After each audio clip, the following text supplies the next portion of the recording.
1968년 5월 25일 서울 종암동 달성여관방에 한 여인의 시체가 발견되었습니다.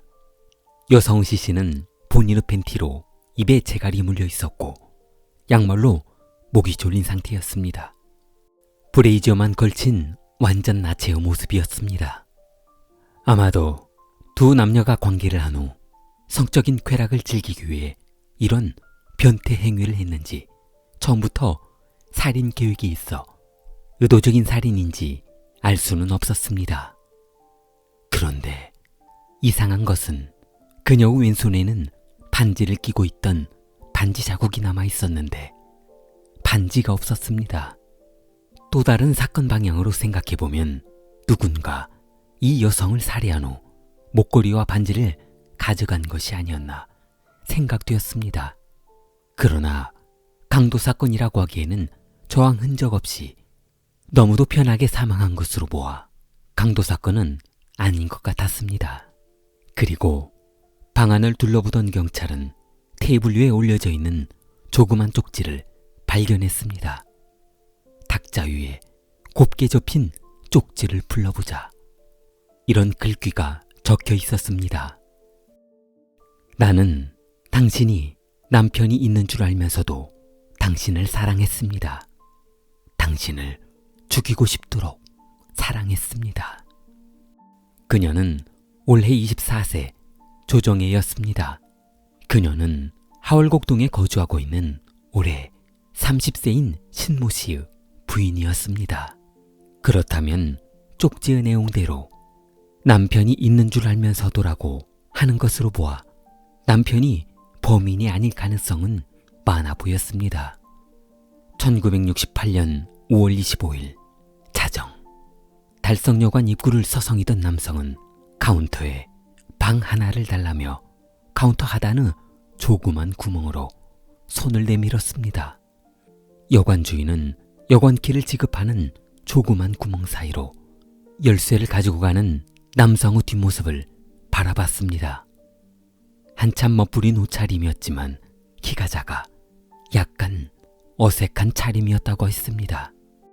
25일 오후 2시 한참 여관의 빈 방을 청소하던 아주머니는 카운터에 아직 손님이 나오지 않은 방이 있으니 한번 확인해 보라며 짜증을 냈습니다. 주인 아주머니는 퇴실을 하지 않은 방에 전화를 했습니다. 그러나 분명 25일 자정을 넘어 남자 손님 한 명이 올라갔는데 여성이 전화를 받아 여주인은 깜짝 놀랐습니다. 전화를 받은 여자 손님은 여관 주인에게 아주머니 하룻밤 더 묵어 갈게요 라고 했습니다. 그때서야 청소 아주머니는 퇴근할 수 있다며 미소를 지었습니다. 청소용 카터를 창고에 집어던지고 뒤도 안 돌아보고 퇴근해버렸습니다. 그날 오후 8시 30분 방 안에 있던 20대 남성이 여관을 나서며 주인 아주머니에게 말을 건넸습니다. 방 안에 여자친구가 자고 있으니 깨우지 마세요. 그렇게 시간은 흘러 저녁 11시쯤 여관에 손님들이 들어오기 시작했고 더 이상 내어줄 방이 없자 퇴실 시간이 되어도 나오지 않는 그 여자친구를 깨우기로 했습니다. 여관 주인은 그 방 앞에서 아무리 노크를 해도 방 안에서는 이기적이 없자 문을 조심스럽게 열어봤습니다. 흉측하게 죽어있는 여성의 모습을 보고 너무 놀란 주인은 경찰에 신고했습니다. 현장에 도착한 경찰은 신분증을 확인한 후 이 여성이 백화점의 양장권에서 일하고 있는 여성이라는 것을 알게 되었습니다. 또한 그녀와 화장대 테이블 사이에 놓여져 있는 재떨이에는 수북이 쌓인 담배꽁초도 있었습니다. 타액과 범벅이 되어 있는 담배는 증거로 충분했습니다. 그리고 이 여성은 사체에서 정액이 검출되었습니다. 경찰이 조사한 바에 따르면 이 여성 조정에는 1년 전부터 불륜관계였던 남성이 있었다는 것을 알아내고 치정살인으로 간주해 수사에 착수했습니다. 그렇다면 누가 보기에도 여관에 처음 들어온 청년이 범인임이 틀림없어 숙박부를 뒤져봤으나 자필로 기록한 숙박기에는 가명과 가짜 주소만 적혀 있어 경찰관들은 허탕을 치고 말았습니다. 그리고 치정이라고 보기에 더욱 이상한 것은 그 당시 객실에 올라가기 전에 신발을 카운터 옆 신발장에 올려놓고 그 다음 올라갔어야 했는데 여관 주인이 본인의 신발 모양을 보지 못하도록 신발을 챙겨 객실로 올라갔다는 것이었습니다. 또한 사랑하는 사람인데 살해한 후 금품을 빼앗아 간다는 것도 일반적인 남성으로서는 이해가 되지 않았습니다. 팬티로 입을 막으면서까지 잔인하게 죽였던 점과 정사라면 조정혜를 살해한 후 본인도 자살하기 위해 자살약을 준비해두는 것이 상식적인 생각이었는데 그런 흔적은 어느 곳에도 없었습니다. 그렇다면 아마도 저녁 8시경 남자친구가 여관을 나간 후 누군가 남자친구인 척하며 다시 여관방에 들어가 그녀와 관계를 마친 후 살해해 금품을 빼앗아갔을 가능성이 가장 컸습니다. 경찰은 이 사건을 강도살인 사건으로 생각하고 증거를 찾기 위해 포천과 그 일대에 조사를 했습니다. 그런데 사건을 조사하던 중 조정희의 이상한 행적에 의문이 생기기 시작했습니다. 그녀가 15세 때부터 도동, 종로 3가, 경기도 운천 등에서 창녀 생활을 했다는 것입니다. 처음부터 직장 생활하며 생계를 유지하고 살았던 것이 아니라 수년 동안 창녀촌을 전전하다 비참한 본인의 인생을 반성하며 새로운 삶을 살기 위해 그 길을 떠났던 것이었습니다. 조정혜는 어머니를 여의고 힘든 생활을 하다 생계를 위해 사창가로 빠졌지만 그곳을 벗어나기 위해 미용 기술을 배워가며 재기하려고 노력했다고 합니다. 미용실로 돈을 좀 벌어 동대문 시장에서 고무신 상점을 차려 자리를 잡을 무렵 남편 신씨를 만나 결혼했는데 조정혜가 물건을 구매하려고 거래처를 돌아다니고 있었는데 때마침 천일백화점 앞을 지나던 그녀를 알아본 한 남성이 있었습니다. 그는 이선우였습니다. 몇 년 전 조정혜가 창녀촌에서 일을 하고 있을 때 단골 손님으로 찾아왔던 선우는 그녀가 소리 없이 그곳을 떠나자 한참 동안 그녀를 그리워하며 살았다고 합니다. 그 당시 그녀를 죽도록 사랑한다며 쫓아다녔던 3-4명의 남성들이 있었는데 정혜는 그들 사이에서 심적으로 고통스러워하며 창녀촌을 떠난 것이었습니다. 실질적으로 그 일을 그만둔 것도 여러 남성들에게 사랑한다는 말을 들으며 기분은 좋은 것 같았지만 실상 정혜 본인의 심정은 어느 누구 하나를 단정지어 사랑할 수 없었습니다. 창녀촌에서 일하고 있는 본인을 지금은 사랑할 망정 시간이 흘러 이런 사랑이 퇴색된다면 지금의 선택을 후회하고 말 것이기 때문이었습니다. 그래서 정혜는 그곳을 나와 새로운 인생을 출발했던 것입니다. 그렇게 고무신 상점을 열어 착한 남성을 만나 결혼하며 순조로운 삶을 살고 있었는데 죽도록 본인을 사랑한다던 이선우를 천일백화점 앞에서 만난 것이었습니다. 정혜는 지금 결혼해서 살고 있는 남편이 착하고 좋았지만 성적인 쾌락은 만족하지 못하고 있었습니다. 그러다 이렇게 우연히 마주친 선우를 보자 그날의 뜨거운 밤이 생각났던 것입니다. 두 사람은 인근 찻집에서 차를 마시며 훗날을 기약했고 그렇게 두 사람의 관계는 예고 없이 뜨거워질 수 있었습니다. 선우는 현재 직업이 없이 백수로 지내고 있었습니다. 한때 영화사 스텝으로 일하며 그녀와 친해졌지만 하루 벌어 하루 먹고 살았던 그 인생은 빠찡코에서 탕진해버렸습니다.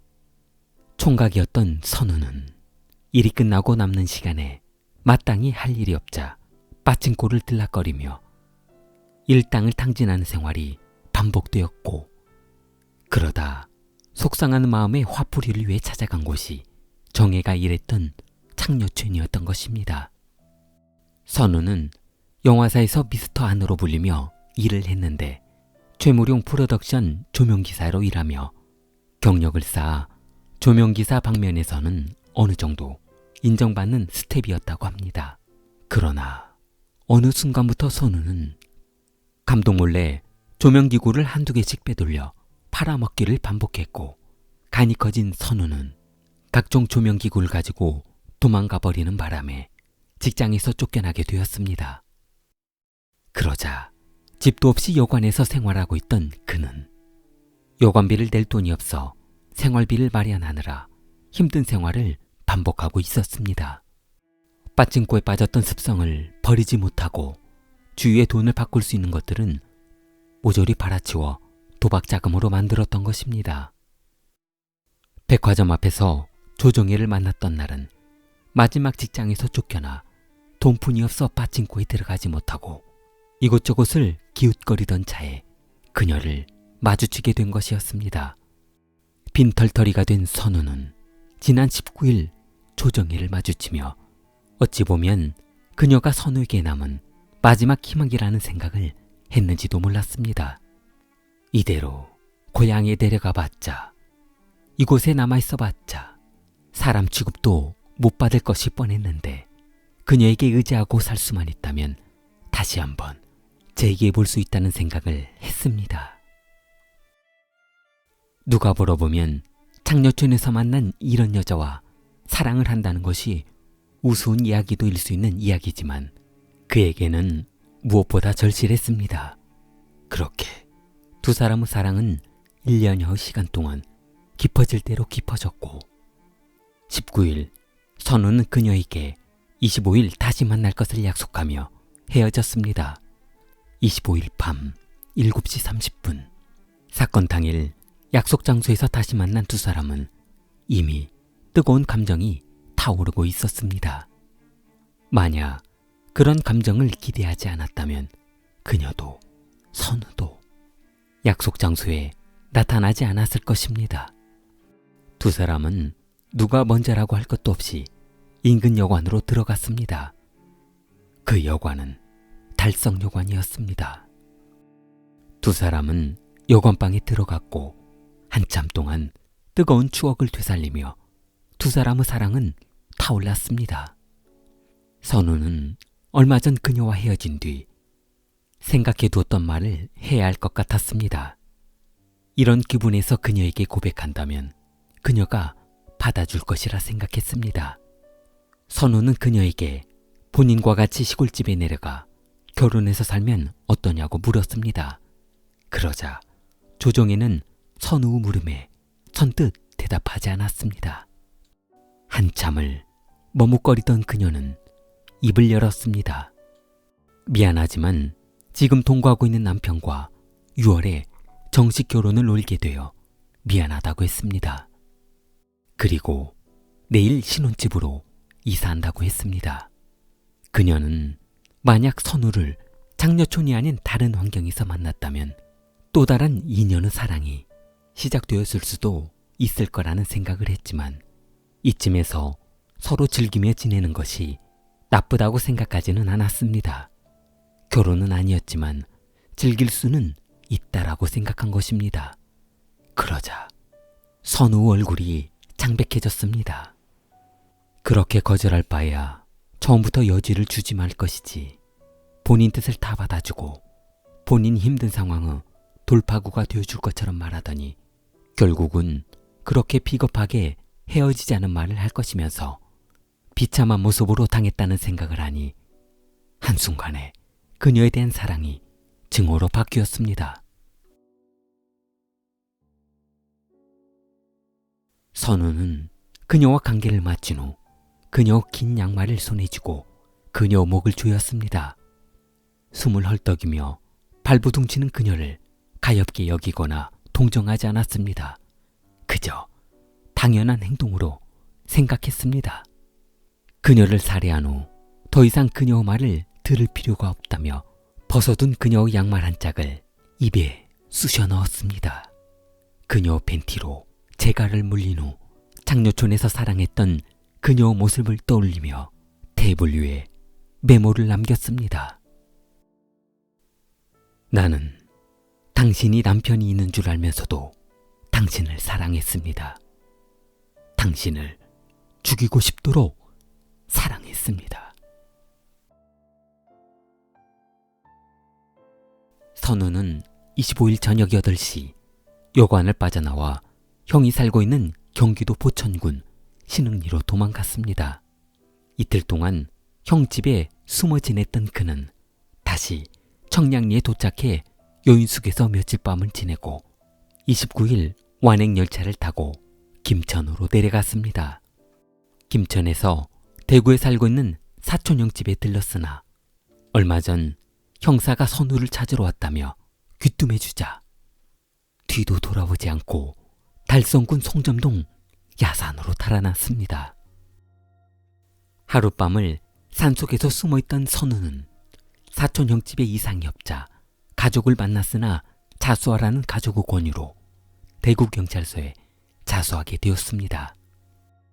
본인이 사랑한다면 그 사랑이 무조건 받아들여져야 하는 것은 아니라는 것을 미처 알지 못했던 선우는 뒤늦은 후회를 해봤지만 소용없었습니다.